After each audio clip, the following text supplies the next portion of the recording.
රැට ගමන් යන්න ගත්තා. ඒක පුරුද්දකට තියාගන්න එපා. දැන් මට ඒක පිරිමි දරුවන්ට විශේෂයෙන් ගෑනු ළමයින් නම් ඉතින් කොහොමත් අපේ ලංකාවේ එක වාරණයක් තියෙනවනේ.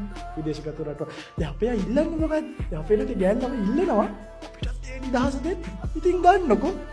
පිට රටවල් වල ඇත්තටම කියන්නේ ඒ රටවල් හරි අමුතුයි. ඒ රටවල් වල මේ ඔය කාමයන්ගේ හැසිරීම වලට පවා එහෙම සීමාවක් නැහැ. කිසි සංස්කෘතියක් නැති අමුතු ජාතිය ජරා රටවල්. ඇත්ත කතාව.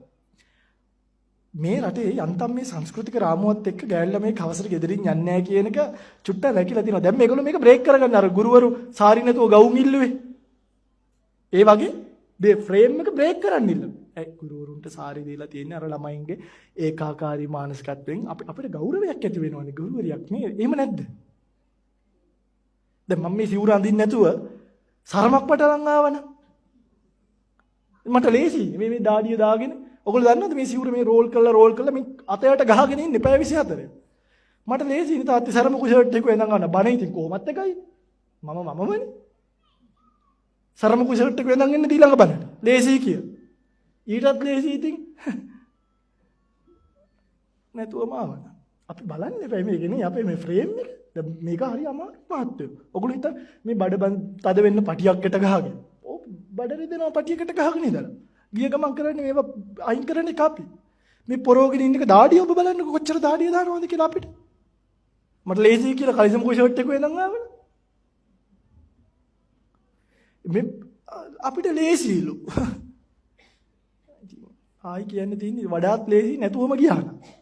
අපේ අයිතිවාසිකම් ඉල්ල නොවේ අපිටත් ගුරු අයිතිවාසිකම් ළමයින්ගේ අර ඒකාකාරී මනසට විවිධ වර්ණවත් සාරි ඇඳගෙන යන ටීචර් ගැන ගෞරවයකුත් උපදිනවා. ඒකාකාරී මනස ඔව් මෙතනත් ඇති සමහරකට ඉල්ලපුවා. නමුත් නොදැනුවත් තරම් ඉල්ලුවේ මේ දැනුවත්කම් මතක තියාගන්න. ඒකයි ඒවා හොඳ නෑ නරකයි මේ රටේ සංස්කෘතියට ඒක කරදරයි. ගෑල්ලමයි නම් කොහොමද නේ පිරිමි අය මේගොල්ලෝ ඇත්තටම මේ පිරිමි ළමයි අවුරුදු 16 දී විතර මේක පටන් ගන්නවා. ඒක ස්ටාර්ට් එක ගන්නවා 17 18 19 20 විතර වෙනකොට ඉතින් හොඳට මේලියේ නිකන් 16 දී යනකොට වෙලාවක් එනවා 6 වෙද්දි වරෙන් 18 විතර වෙනකොට ටිකක් රෑ වෙනවා 8 වෙද්දි වරෙන් 8 වෙද්දි එනවා 18ක් විතර යනකොට අම්මහන් කීයට දෙන්නේ කොල්ලා කියන්නේ කියන්න බෑ එක දෙක වෙයි 20ක් විතර යනකොට ගියාද නැද්ද කියලා හොයන්නවත් එකෙක් නැහැ. ඉතින් අම්මා මේක අතහරිනවා ලේසියෙම තාත්තේ එදා ඒ යන කොල්ලා හරියට ආපහු එක තැනකින් ආවේ නාවොත් මතක තියාගන්න අද මම මේ කිව්ව කතාව අර මගේ යාළුවට වෙච්ච දේ මොබේ පුතාටත් ඒ යන යෑම කොල්ලට බ්‍රේක් එකක් ගහගන්න බැරි වුණොත් පින්වත්නි මගෙත් එක්ක සමාජෙ හිටිය මගේ යාළුවෝ නම් මහාන වෙලාද බණ කියනකොට මේ වෙනකොටත් මත්ද්‍රව්‍ය පාවිච්චි කරලා විනාශ වෙලා තියෙනවා. මගේ එක යාළුවෙක් රෑ මත්ද්‍රව්‍ය පාවිච්චි කරලා උදේ වෙනකොට දිව ගිලිලා මැරෙලා තිබ්බා. අනිත් යාළුවා බෙල් වල දාගෙන මැරුණා. අනිත් අය ගන්න දෙයක් නැහැ ඔක්කොම ඉරටු කෑලි වගේ. ඊටාම නරක නපුරු මත්ද්‍රව්‍ය ඉතින් මේ පැතිවල තියෙනවා. ඒව පාවිච්චි කරලා ෂය වෙලා බය වෙලා සමහරුන්ට පිස්සු හැදිලා. ළඟදී එක යාළුවෙක් බලන්න ගියාම කිව්වා ඔබ වහන්සේ මාව දන්නවනේ මම කිව්වා මම දන්නවා මම කවුද මම නම කිව්වා අහවලා නෑ මං ස්පයිඩර්මෑන් කිව්වා මං හිතුවා ජෝන් සීනා කියලා පිස්සු හැදිලා තියෙන්නේ මහත්තයෝ එන්න අපිත් එක්ක යන්න මම පෙන්නන්න මගේ යාළුවෝ අන්න අර මල්ලි සාක්ෂි මොකද මේ මල්ලි මාත් එක්ක යන තැන යනවා මිනිස්සු විනාශ වෙලා තියෙන නරක වැඩ කරන්න පා මේ කොල්ලෙක් යනවා මතක තියාගන්න අඩුම ඒ යනකොට පිළිපදින්න ඕනේ කරුණ ටිකකුත් මේක තියෙනවා. ඒක මම පස්සේ කියන්නම්. නමුත් කසාද බැන්දටවත් පස්සේ මේක නවත්තන්න ඕනේ. දැන් පස්සේ ඔබට ඕනෝන් රස්තිය දුවල යන්න බෑ. ගියොත් වෙන්නේ මොකද්ද මේ බලන්න. තමනුත් ප්‍රවේශම් නැහැ. රැයට එළියට යන තමන් ප්‍රවේශම්. කෙල්ලෙක් එළියට ගියොත් ප්‍රවේශම්ද රැයට. කොල්ලෙක් එළියට ගියොත් රැයට ප්‍රවේශම්ද? බෙල්ල අද මාළේ බෙල්ල තියෙන මාළේ කඩාගෙන යනවා මේ රටේ මිනිස්සු. හෙට අනිද්දාට මගේ අක්කේ මතක තියාගන්න කනේ තියෙන කරාබුව කනක පාගෙන යයි. යනවාමයි. අද බෙල්ල තියෙන මාළේ කඩාගෙන යනවා පයින් ගහලා බයික් එක යන කෙනාට. හෙට අනිද්දාට ඔබට කනේ කරාබු දෙයක් දාගෙන යන්න බැරි දවසක් එනවා. කන ඉරාගෙන යයි. අද හෙට මේක පටන් ගන්නවා. අද කිව්වා කියලා මතක තියාගන්න. රැයට යනකොට තමන් පරිස්සම් නැහැ පුතේ. ඔබත් පරිස්සම් නැහැ. ඔබව ගොදුරු වෙන්න තියෙන ඉඩකඩ වැඩි. ඕගොල්ලෝ හොඳටම දන්නවා.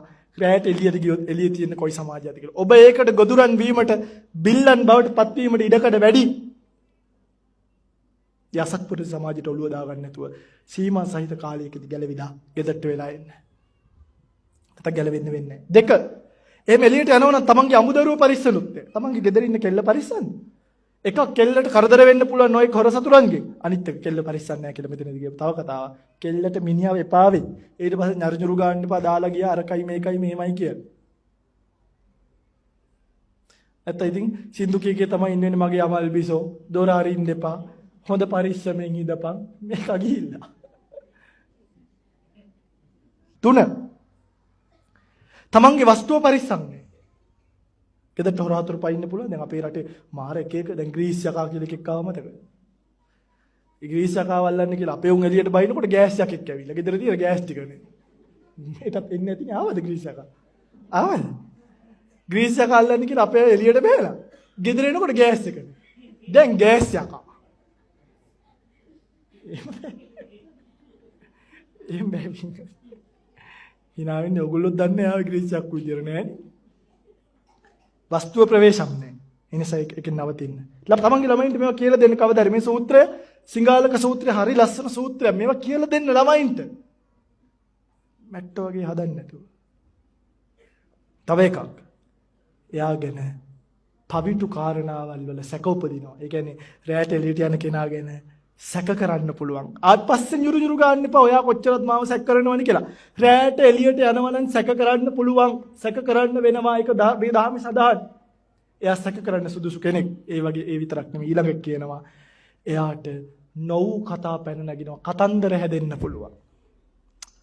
මොකක්ද හැදෙන්නේ? දැන් අපේ රටේ තියෙනවනේ කසාද බඳින්න ගියාම මේ කෙල්ලෙක් බලන්න ගියාම අල්ලපු ගෙදරත් අපි යනවනේ. ඇයි? අර කෙල්ල කොහමද? මාර බඩුව දිහා මාර. ඒ කියන්නේ අපේ උණු මාර චරිත තමයි ගිහිල්ලා අල්ලපු ගෙදරින් අහන්න. උන් තරහයිනේ සාමාන්‍යයෙන්. පොල්ලිත් ඇවිල්ලා කොස් ගෙඩි ඇවිල්ලා කියලා අර කෙල්ල හොඳයිද? ඉතින් දෙකක් කියපු ගමන් අරේ මුන් කසාද බඳින්නේ. මම කියන්නේ එහෙම හරි කතා නගින්න නැති කෙද ඇත්තටම අක්කේ අම්මේ අයියේ තාත්තේ අපි දැකලා තියෙනවා අහිංසක කෙල්ල සමහරක් වෙලාවට ඒ ළමයින්ගේ තියෙන සංවරකමටම අපිට කතා හැදෙන්නේ. කියන්නේ කතාවක් හැදෙන්නේ නැහැ සමාජයේ. ඉතින් රැට ගමන් බිමන් ගියොත් කතන්දර හැදෙන්න පුළුවන්. ඒ නිසා නොකල්හි වීති සංචාරණය නොකළ යුතුයි. රාත්‍රී එළියට බහලා